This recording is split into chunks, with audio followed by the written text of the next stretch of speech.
Estamos aqui mais uma vez e você está com a gente, é nosso convidado especial demais. Bem-vindos mais uma vez ao podcast Todo Tempo. Eu sou Renato Zóia, ali atrás temos o Edson. Mais uma, hein, Edson? É, mano, tamo aí, ó. Aqui, ó, não para. É, isso aí. Ô, glória, né? Ô, glória. E é claro que mais uma vez, vocês viram que no último vídeo a gente, no finalzinho, jogou a bola pra cá. Perfeito. Pra esse vídeo de hoje. Hoje o vídeo vai ser mais rápido, mas o que a gente vai falar pra vocês é exatamente o momento que a gente tá vivendo agora. O que Deus espera daqueles que se renderam a Ele. E agora, o que fazer? Pra onde ir? Como fazer? Fica aí que você vai entender muitas coisas, tá bom? Então, sem mais delongas, Tiago, seja muito bem-vindo mais uma vez. Eu que agradeço. Estar aqui é sempre bênção, né, irmão? Fala aí. Obrigado, de novo. Glória a Deus. Muito bom que você teve nos outros vídeos, foi muito legal. Glória. Espero que você venha muito mais. Mas eu aceito os convites, viu? Demorou, então. Tamo junto. Olha, Edson, anota aí. Você tá gostando. Sim. Amém. Tiago, o que nós vamos fazer então? Vamos ler o que agora, cara? Meu Já irmão, vamos direto pra palavra. Nós vamos para a palavra, mas antes eu preciso só fazer uma contextualização do assunto Manda de ver. hoje. Perfeito? Tá contigo. Eu tive esse final de semana, juntamente com os nossos jovens ali da igreja, nós fomos em uma missão, lá no Rio Bonito do Iguaçu, onde passou aquele tornado e tal. E vou dizer pra você, cara, que situação. Situação assim... Imagino, né? terrível. Estivemos ali neste feriado trabalhando incansavelmente. Chegamos lá às 6:30 da manhã. Só deu tempo de tirarmos as coisas do ônibus, colocarmos onde nós iríamos dormir, ou dormimos. E depois fomos pra batalha, mano. Ajudar a galera a reformar a casa. E teve um momento que eu estava ajudando a cobrir. A gente estava colocando as telhas. Eu estava bem alto assim, em cima na casa. E do alto eu consegui observar um pouco o cenário da cidade, né? Fiquei olhando assim. E destruído e tal. Qual que é o nome da cidade? Rio Bonito do Iguaçu. Rio Bonito. E daí eu fiquei pensando assim, falei, rapaz, quantos planos e sonhos ali. Verdade, man. Eu fiquei pensando, Senhor, a gente faz tantos planos. Até uma semana antes do acontecido, ou quem sabe um dia antes, quantos sonhos, planos, pessoas Verdade, fazendo. cara. E de repente, em frações de segundos, aquilo ali tudo mudou. E Sim. assim é a nossa vida. E quando eu estava ali, eu lembrei de uma passagem bíblica. Eu até comentei depois ali com a galera. Nós fizemos alguns cultos ali com o pessoal, alguns momentos também. Nós fizemos ali um momento espiritual. Tá. E quando a gente estava ali conversando, eu falei algo para eles que veio no meu coração e de fato, Deus nos chama para sermos pequenos cristos aqui. Para sermos os seus representantes. Sim. Muitas pessoas dizem assim, eu não tenho dom de pregar. Mas você não precisa ter dom de pregar para falar de Jesus. Só conta o que ele está fazendo na tua vida, irmão. E entendendo isso, me veio também um outro episódio na Bíblia. Quando Jesus, lá em Mateus capítulo 9, você quer ler? Posso ler aqui. Lá no versículo 35. Ele diz assim: E Jesus ia passando por todas as cidades e povoados, ensinando nas sinagogas, pregando as boas novas do reino e curando todas as enfermidades e doenças. Ao ver as multidões, Jesus sentiu grande compaixão delas, pois estavam aflitas e desamparadas, como ovelhas que não têm pastor. Eu estava em cima daquela casa, no telhado, irmão. E comecei a ver aquele cenário, esse texto veio na minha mente. Nó. É como se Deus falasse assim, meu filho, você está vendo esse povo aqui? Você está vendo esse povo que está nos assistindo pela internet? Você está vendo esse povo em Curitiba ou qualquer lugar desse mundo? É Eu morri verdade. por elas. Nossa. E o mais interessante é que elas estão dispersas. Quem sabe estão com medo. Quem sabe estão preocupadas. Frustradas. Frustradas. Precisando de um milagre. E a Bíblia diz que Jesus olhou para aquela multidão e teve compaixão. E não só aquela multidão, Jesus também olha para a nossa vida, olha para aquela cidade, olha para tudo que está acontecendo nesse mundo. Ele olha o que está acontecendo com a minha criação, olha o que está acontecendo com o meu plano. Verdade. Mas em nome de Jesus, ele mudou a história desse mundo. Quando Jesus veio. E o interessante é que ele olha e fala assim, olha, essas ovelhas estão sem pastor. Foi essa a compaixão de Jesus. O que ele estava querendo dizer com isso? É porque existem pessoas para cuidar. E Deus chama pessoas para cuidar, sim. Deus, ele não te tira daquela situação e te larga, não. Ele envia pessoas com muito amor e carinho. Pessoas que um dia foram transformadas por ele. Pessoas que um dia estavam num momento tão terrível da vida.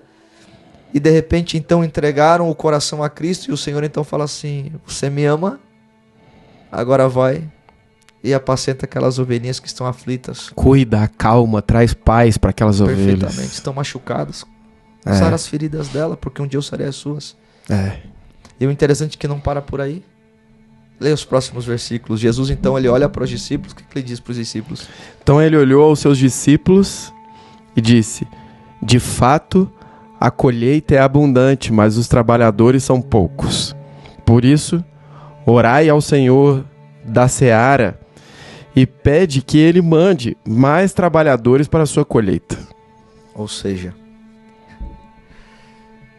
Jesus se compadece, entende a necessidade daquele povo, mas ele também entendia que a sua missão era aquela ali, morrer pelo perdido, e que ele deveria voltar para os céus. Então ele olha para os seus discípulos, em outras palavras, diz assim, meu irmão, é com vocês. Agora é com vocês. Eu fiz aqui e eu vou entregar parte da missão para vocês. Para vocês me ajudarem. Aqui é o bastão. Isso. E daí lá em Mateus 28. Mateus 28. Pega a tua Bíblia aí. Mateus 28. Jesus antes de ir aos céus. Já ressuscitado. Perfeitamente. Então lá em Mateus 28, versículo 18. Ao voltar, né? Aos céus. Antes, Jesus então lá no versículo 18, 19 e 20. Leia para nós aí, Zóia, por favor. Agora. Escuta isso aí, galera, que isso aqui é muito importante. Toda a autoridade me foi dada no céu e na terra. Portanto, ide e fazei com que todos os povos da terra se tornem discípulos, batizando-os em nome do Pai, do Filho e do Espírito Santo, ensinando-os a obedecer a tudo quanto eu vos tenho ordenado. E assim eu estarei permanentemente convosco até o final dos séculos dos séculos dos séculos. A ordem de Cristo aqui se confirmando. Apacentem eles, cuidem deles. Roguem ao Pai também para que envie pessoas. Verdade, ajudadores. Perfeitamente, por quê? Porque a seara está crescendo. Ou seja, o objetivo de Jesus nunca era centralizar ali, mas ele entendia que essa mensagem precisava chegar a todo mundo. Aos confins da terra. Perfeitamente, e os discípulos não conseguiriam apenas eles, mas era preciso que rogasse ao Pai que enviassem pessoas. E nós não estamos aqui, Zóia Edson, à toa. É porque Deus um dia ordenou seus discípulos a orarem para que Deus enviasse trabalhadores. É o mesmo chamado de Deus para a nossa vida, é o seguinte: peçam mais trabalhadores também para que Deus levante mais trabalhadores, porque existem muitas pessoas precisando de uma mensagem. O Espírito Santo já está trabalhando, a seara já está madura, mas o problema é que está faltando ceifeiros para poder ir lá e ceifar, não no sentido negativo, mas de resgatar aquela alma. De colher o fruto, perfeitamente, né? E antes então de Jesus ir aos céus, definitivo, então ele pega e dá uma ordem aos discípulos. Ele deixa bem claro, olha, toda a autoridade me foi dada. Por que Jesus fala isso? É porque Jesus está falando o seguinte: eu tenho poder, eu que tenho autoridade, eu que sou Deus, eu que morri por vocês, e vocês sabendo quem de fato eu sou, eu vos ordeno, ide, vão, façam discípulos. Note, Jesus não está falando antes batiza-os, ou Jesus não está falando assim, ó, Deixa eles virem melhorzinhos. Alimente eles, dê comida e roupa. Deixa eles virem tudo bonitinho. Deixa eles virem diferente. Verdade. Não, Jesus deixa bem claro. Vão e façam discípulos. E uma coisa que eu no meu ministério, a nossa igreja também, ela carrega muito forte nisso, é que nós não batizamos para discipular. Nós discipulamos primeiro para batizar, porque essa é a ordem de Jesus. Vão e façam discípulos. Daí ele deixa bem claro. Agora batizando. Mas ele finaliza dizendo assim, ensinando a guardar todas as coisas. E ele sela essa ordem dizendo assim, eu vou estar com vocês, porque vocês não vão sozinhos. Vocês não vão sozinhos. É isso, cara. Ou seja, o que ele está dizendo? Vocês da seara, vocês trabalhadores, vocês pastores, notem, quando vocês forem fazer a minha obra, note, vocês não estão indo sozinhos. Quando você estiver fazendo uma coisa legal, entendendo que é em nome do Senhor, ajudando uma pessoa na rua, ajudando uma pessoa no seu trabalho, ajudando um amigo teu, dando uma ligação para alguém. Eu tô pensando aqui, às vezes você liga para alguém que tá precisando de uma palavra, uma pessoa que você sente que ela tava triste, você se preocupa e fala, tô te ligando, vamos tomar um café pra gente bater um papo, e você traz ânimo para aquela pessoa. Todas essas coisas, o Senhor está dizendo que quando você fizer em nome dEle, Ele estará junto nessa obra. Pegando esse gancho, eu lembro uma vez eu trabalhei numa região chamada Antonina. Antonina, claro. Conhece lá? Claro. Uma cidade bonita, histórica. Sim. Um povo incrível. Fiz muitas amizades que carregam um carinho até hoje. Massa. Galera muito gente boa. Tanto a galera, os adventistas, cara, eu fiz amizade com muita galera. Batista Nacional, Quadrangular, Assembleia, enfim, a juventude lá nós fizemos muita amizade. E quando eu fui pra lá, eu fui fazer o estágio de faculdade. E no terceiro ano do teológico, lá no NASP, você sai pra fazer evangelismo, 3 meses de evangelismo, no terceiro ano. E eu fui designado para Antonina. E lá eu comecei as minhas séries de conferências lá. E foi algo que foi a minha primeira experiência com evangelismo público, chamando a galera a pregar, dar estudo bíblico e, enfim, inúmeras coisas.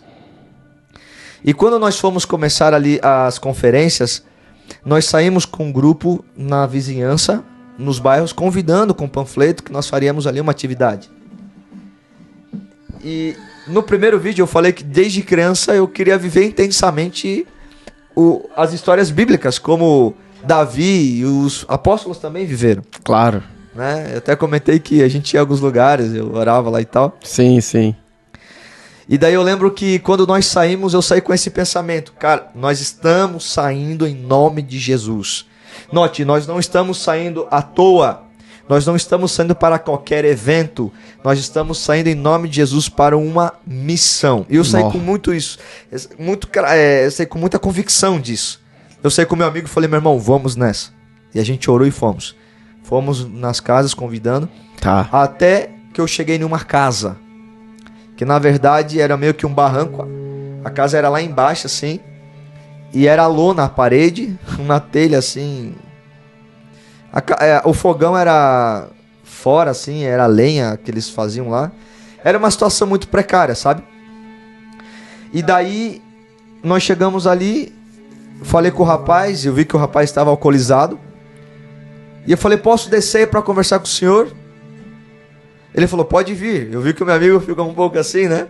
Descemos, conversamos com ele. Ele olhou para mim e falou assim, pastor, o negócio é o seguinte, que bom que você veio.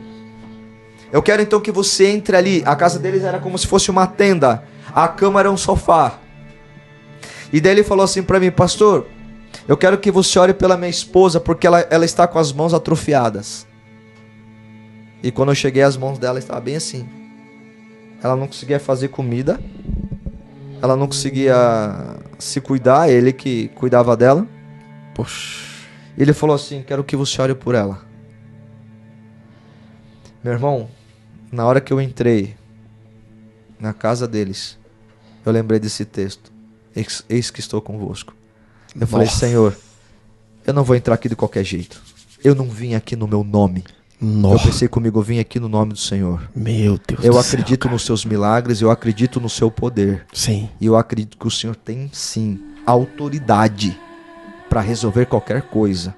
Nós estamos começando uma série de conferências de evangelismo. É preciso, Pai, que o teu poder em nome de Jesus se manifeste aqui nessa casa. Testifique. Para que a gente possa alcançar essas pessoas.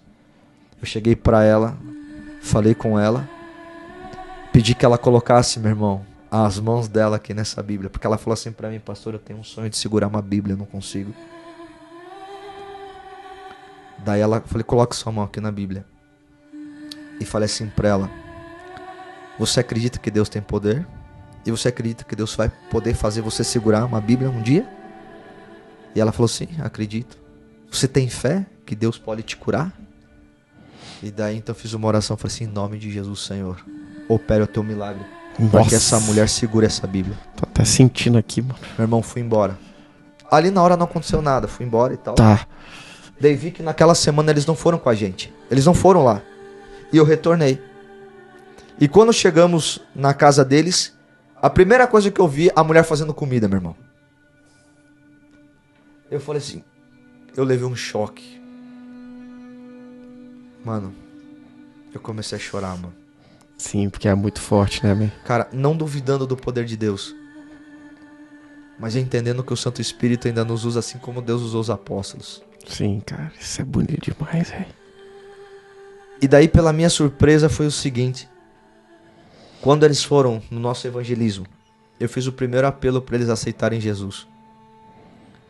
E eu fiz algo diferente, eu pedi que nós fizéssemos ali uma corrente de oração, cada um segurando a mão um do outro. No primeiro apelo, quando eu fui pegar a mão dessa mulher, ela não estendeu a mão para mim, meio que eu fui no vácuo assim, sabe? E daí ela abaixou a cabeça, fechou a mão, começou a respirar forte. A voz dela começou a mudar. E naquele momento ela ficou possessa lá, cara. E a gente olhando aquela situação, eu lembro que eu olhei pra Deus e falei, Senhor, agora essa briga não é mais minha, é contigo. É a briga do Senhor, eu tô aqui só como instrumento. Liberta essa mulher. E depois, graças ao bom Deus, naquele momento ela foi liberta. E depois eu descobri que na verdade a mão dela não estava daquele jeito porque ela tinha uma deficiência. Mas que ela tinha mexido com trabalhos, coisas Entendi. das trevas. Entendi. E como consequência ela ficou daquele jeito. E para a honra e glória de Deus, cara, era um casal que vivia na rua pedindo esmolas. Depois a comunidade começou a ver um casal de mãos dadas, mudando de vida, cara. Eu não sei o que aconteceu com eles, porque depois eu fui embora. Mas eu tô falando isso porque Deus disse o seguinte, eis que estou convosco, mano. Toda a minha autoridade foi dada. Ou seja, Jesus está dizendo assim pra gente, vocês não estão indo sozinhos, vocês não estão indo vazios, vocês estão indo com o meu poder. A mesma autoridade que eu tenho eu te dou. O mesmo poder que eu tenho eu te dou. Não é à toa que Jesus fala para os seus discípulos da seguinte forma, cara, vocês estão impressionados com o que eu fiz, saibam de uma coisa, vocês farão coisas maiores ainda. Sim, sim. E cara, e pra finalizar, hoje a gente vai ser um pouco mais... Nossa, cara. É muito bom mais objetivo. ouvir o testemunho e a beleza de Deus ali, né, cara? Cara, em Atos capítulo 1, Jesus então ele tem uma conversa com os discípulos. É pra nós aí, Zóia. Zóia. É Atos capítulo 1. Pode ler desde o versículo 1. E meu primeiro... Esse livro é um livro escrito por Lucas. Ele está escrevendo a um amigo dele e ele começa o livro falando isso, ó. Em meu primeiro livro, caro Teófilo, escrevi a respeito de tudo que Jesus começou a realizar e a ensinar, que é o Evangelho, né, pastor? Sim. Até o dia em que foi elevado aos céus. Logo após haver entregue seus mandamentos por intermédio do Espírito Santo aos apóstolos que haviam escolhido. Depois do seu martírio, Jesus apresentou-se a eles e deu-lhes muitas provas incontestáveis da sua ressurreição, aparecendo-lhes por um período de 40 dias, seguidos e ensinando-lhes acerca do reino de Deus.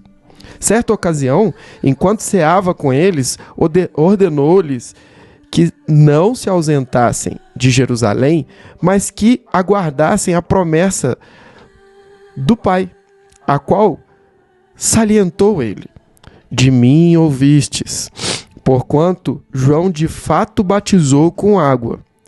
Entretanto, dentro de poucos dias vos batizarei com o Espírito Santo. Então, os que se haviam reunido lhe consultaram: Senhor, será este o tempo em que restaurarás o reino a Israel? Ele lhes afirmou: não vos compete saber as épocas ou as datas que o Pai estabeleceu por sua exclusiva autoridade. Contudo, recebereis poder quando o Espírito Santo descer sobre vós, e sereis minha testemunha em Jerusalém, como em toda a Judéia e Samaria, e até os confins da terra. Tendo dito essas palavras, foi Jesus elevado às alturas, enquanto eles o contemplavam, até uma nuvem o encobriu da vista deles. Até que uma nuvem encobriu das vistas deles. E aconteceu que, estando eles com os olhos fixos no céu, enquanto ele subia, surgiram junto deles 2 homens vestidos de branco, que lhes comunicaram: homens galileus, porquanto estáis contemplando as alturas... Não, desculpe. Homens galileus, por que estáis contemplando as alturas? Este Jesus, que dentre vós foi elevado ao céu, retornará do mesmo modo como o viste subir. Continua? Paremos aqui. Aqui é muito interessante, né? A gente lê um texto onde Jesus se compadece da multidão. Sim. Primeiro texto. Como ovelhas que não têm pastor. Pede aos seus discípulos que rogassem ao Pai para que enviasse trabalhadores, porque a seara está madura e poucos são os ceifeiros. Lemos outro texto de Jesus falando assim: eis que estou convosco, e depois ele dá ordem: vão, ide, preguem o evangelho. Fazendo discípulos, batizando-os, ensinando-os. E Jesus dá uma ordem: vão, vai, façam, vão, preguem. Mas quando a gente lê aqui em Atos, Jesus dá ordem: não, agora fiquem, né? Jesus fala assim: vão, agora fiquem. Mas se a gente pega esse texto, os dois, e faz a comparação, parece que... Como assim? Jesus se arrependeu deles irem? Jesus agora manda eles ficarem? Parece que está meio confuso. O que tem que fazer de fato? Ir ou ficar? Não tem nada confuso, sabe por quê? Porque a ordem sempre é ir, vão. Só que tem um detalhe: não tem como ir sem não ter. Nós não podemos ir para a obra vazios. Nós não podemos fazer as coisas de Deus, olha, de qualquer jeito. Eu preciso ficar para receber e depois ir. Assim Jesus fez com os discípulos. Note, Jesus deixou bem claro: vão. Mas antes fiquem. Por quê? Porque vocês precisam receber o poder. Vocês não têm poder sozinhos. Vocês não vão conseguir realizar essa obra do jeito de vocês. É preciso que o Espírito Santo paire sobre vocês. É preciso que o Espírito Santo pouse sobre vocês. E é preciso que através do Espírito Santo vocês se robusteçam do poder do Santo Espírito, para que de fato sejam então as minhas testemunhas. E depois de 10 dias, quando isso aconteceu, os discípulos saíram, pregaram, pessoas começaram a se converter. E a Bíblia diz ali em Atos capítulo 3, quando eles entraram no templo pela principal porta, a porta formosa, eles viram ali uma pessoa, um paralítico pedindo coisas, Pedro e João, e de repente então eles pegam e determinam: olha, nós não temos prata e muito menos ouro, mas o que nós temos nós te damos, em nome de Jesus o Nazareno, levanta-te, toma o teu leito e anda. Sim. E fala que naquele momento aquele cara levantou e eles então entraram no templo dando glórias a Deus. Nossa. Por causa do milagre, meu irmão. E não para por aí. E daí o número ia crescendo, pessoas se convertendo, milagres acontecendo, e o Pentecostes acontecendo, e as pessoas vendo o poder de Deus agindo de uma maneira poderosa. Mas a questão é a seguinte: tudo aquilo que aconteceu com os discípulos no Pentecostes, na vida deles, no ministério deles, quando o Espírito Santo foi derramado, a pergunta é: acabou? Onde está isso, né? Será que foi só para aquele momento? Será? Não. Pois é, né? O mesmo Espírito que foi derramado na vida daqueles homens, o mesmo Espírito que agiu na vida de Davi para matar Golias, é o mesmo Espírito que está à nossa disposição. O mesmo Espírito. Meu amigo Zóia, posso ir para o final, irmão? Por favor. Tanta coisa tem nos impedido, viu, de vivermos, de termos, de recebermos e de operarmos, não com o objetivo de sermos poderosos, mas com o objetivo de sermos representantes de Cristo aqui nessa terra. Sim. Tudo isso tem acontecido porque muitas vezes a gente deixa sentimentos pequenos, egoístas, terrenos, invadirem o nosso coração. Quantos ministérios Deus tem colocado, o Espírito Santo tem te dado? Olha, vai lá e faça isso. Quantas pessoas têm recebido a revelação de Deus? Olha, vão lá e façam isso porque vocês vão alcançar um número específico, tantas pessoas. Mas muitas vezes você não encontra apoio na sua igreja, você não encontra apoio com seu líder espiritual, você não encontra apoio com pessoas querendo fazer, te ajudar, e muitas vezes você desiste daquilo. Mas eu quero falar para você, meu irmão, você não precisa do apoio de homens, você precisa do poder divino, da autoridade de Deus. Amém. E pode ter certeza que quando você for e fazer em nome de Deus, sim, pessoas pelo poder do Santo Espírito aparecerão. Então não desista.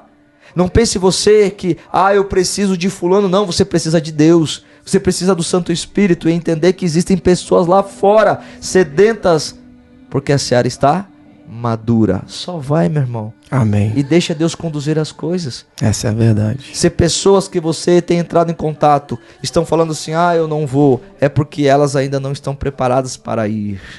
Mas saiba de uma coisa, existem pessoas preparadas que Deus quer colocar no seu caminho para que esse ministério aconteça. Esse poder se manifeste. É esse poder. E, muito bom, Thiago. A hora do Senhor é essa. O nosso podcast só pode agradecer tudo que você tratou aqui com a gente nesses dias. A gente vai te dar uma folga, tá? Mas a gente vai voltar a te convidar. Tamo junto, irmão. Mas para fechar, eu quero deixar esse versículo aqui para vocês, para complementar o que o Thiago falou em todos esses vídeos que ele veio aqui, botando a cereja do bolo hoje sobre a continuação, a Bíblia viva, hoje. Prática, né? Porquanto esse é o seu Deus que está dizendo para você, tá? Porquanto somente eu conheço os planos que determinei a vosso respeito, declara Yahvé. Planos de vos fazer prosperar e de não causar dor e prejuízo. Planos para vos dar esperança e um futuro melhor. Essa é a palavra do Senhor. Só Ele sabe os planos que tem para cada um de nós. Amém. E os planos dele é o melhor plano para poder estar. Amém. Glória a Deus. Que os planos de Deus sejam o número 1 na sua vida, na vida dos seus, e que a sua semana seja ricamente abençoada em nome de Jesus Cristo. E receba o poder do Santo Espírito, sendo testemunha de Cristo Jesus. E vai adiante. Amém, irmão. Amém. Muito obrigado, Thiago. Deus te abençoe, meu querido. Deus seja Tchau pra vocês. Tchau, Edson. Valeu, Até Edson. o próximo.